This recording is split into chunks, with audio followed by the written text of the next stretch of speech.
பல பிரச்சனைகள் வந்துக்கிட்டே இருக்கே, நெகட்டிவாக ஏதாவது நடந்துருமா அப்படின்லாம் யோசிச்சுட்டு இருந்தோம். அந்த மாதிரி ரொம்ப நெகட்டிவிட்டிக்கெலாம் இடம் கொடுக்காம அடுத்தடுத்து நெகிழ்ச்சியான விஷயங்கள், சந்தோஷமான விஷயங்கள்னு இதையாக ஒன்று பண்ணிட்டே இருக்காங்க.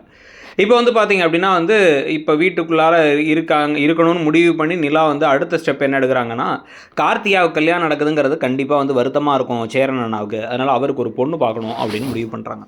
ஸோ முடிவு பண்ணி தான் அவங்க என்ன பண்றாங்க அப்படின்னா வந்து, என்ன மாரி பொண்ணு பார்க்கலாம் அப்படின்லாம் வந்து யோசிக்க ஆரம்பிச்சு, இவங்க கடைசியா என்ன சொல்றாங்கன்னா, அந்த புரோக்கர் வச்சுலாம் போ வேணாம். நம்ம வந்து ஒரு மேட்ரிமோனி வெப்சைட்ல நம்ம வந்து ரெஜிஸ்டர் பண்ணலாம் அப்படின்னு முடிவு பண்ணி என்ன கேட்குறாங்கன்னா, எல்லாம் எனக்கு ஓகே.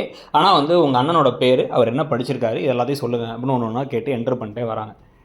சேரன் 12th வந்து முடிக்கல அப்படிங்கும்போது, இருந்தாலும் 12th படிச்சிருக்காருல்ல 12த்னே போடலாம் அப்படின்னா, பொய் சொல்லலாமாங்கிறாரு சோழன். வாயை திறந்தா பொய்ய மட்டும் சொல்லிட்டு அண்ணனுக்கு விஷயத்துல பொய்யாக்கும் அப்படின்ட்டு அவர் ஆர்கிடெக்ட்னு ஒன்று கதை விடல, 12th ஸ்கூலுக்கு போனார்ல, அதனால தான் அதை போடுறோம் அப்படின்னு வந்து அழகா நக்கலா பதில் சொல்லிட்டாங்க நிலா.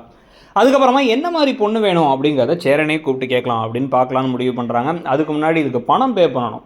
பணம்லாம் எப்பயுமே சோழன் பே பண்ணவே மாட்டார் போல். ஆனால் அவரை கூப்பிட்டு வச்சு அவர் வந்து நானே பே பண்ணுறேன்னு நிலா முன்னாடி சீன் போட்டு பேயும் பண்ணிடுறாரு. அதை இவங்கெல்லாம் ஆச்சரியமாக பார்க்குறாங்க. இப்போ என்ன மாதிரி பொண்ணு வேணும்னு கேட்டால் சேரனுக்கு சொல்ல தெரில. சொல்ல தெரியாத போது தான் வந்து பல்லவன்லாம் சூப்பராக சொல்கிறாரு. எனக்கு வந்து நான் அவ்வளோ வேலைக்கு போகணும், படிக்கணும் அப்படி இப்படின்ட்டு எல்லாத்தையும் வந்து பேசிகிட்டு இருக்காங்க. ஸோ பேசிகிட்டு இருந்தோடனே சரி ஓகே அப்படின்னு சொல்லிட்டு வந்து சின்ன பையன் எவ்வளோ அழகாக வந்து சொல்லியிருக்கான், என்னையும் வச்சு பார்த்துக்கணும்லாம் சொல்கிறான். உங்களுக்கு சொல்கிறதுக்கு என்ன அப்படின்னா, இவரும் வந்து முடி நீளமாக இருக்கணும், அப்படி இருக்கணும், சமைக்க வேணாம், நான் சமைக்கும் போது கூட அந்த டேஸ்ட் பார்க்கணும்னு என்னென்னவோ அழகாக சொல்லிட்டு வராங்க. ஸோ சொல்லிட்டு இவர் வரதெல்லாம் கேட்டு முடிச்சதுக்கு பிறகு அதெல்லாம் நோட் பண்ணி இப்போ வந்து அவருக்கு பொண்ணு தேட ஆரம்பிக்கிறாங்க. இதில் கார்த்திகா எப்பயுமே வந்து நாங்கள் பொண்ணு தேட போனாலே வந்து பொண்ணு கிடைச்சான்னு வருத்தமாக கேட்பா. ஆனால் வந்து அவளுக்கு தைரியம்லாம் கிடையாதுன்னு சொல்லிகிட்டு இருக்காங்க. இந்த சமயத்தில் தான் வந்து பார்த்தீங்க அப்படின்னா வந்து இப்போ அடுத்து சோழன் என்ன கேட்குறாருன்னா, எதுக்கு வந்தோங்கிறதே மறந்து சமையல்காரனான மாதிரி நீங்கள் ஏன் வந்து இப்போ உங்களோட வேலை விஷயம் படிப்பு விஷயத்தை பற்றி யோசிக்க மாட்டீங்க அப்படின்னா, அண்ணனோட கல்யாணம் முக்கியம் தான், என் படிப்புக்கு தான் வந்து என் வேலைக்கு தான் வந்து எனக்கு டிகிரி கிடைக்கல அப்படின்னா டிகிரிக்கு வந்து ஏற்பாடு பண்ணுங்கள், வாங்கிட்டு வாங்க அப்படின்னோடனே இவரும் சரின்ட்டாங்க இவங்களும்.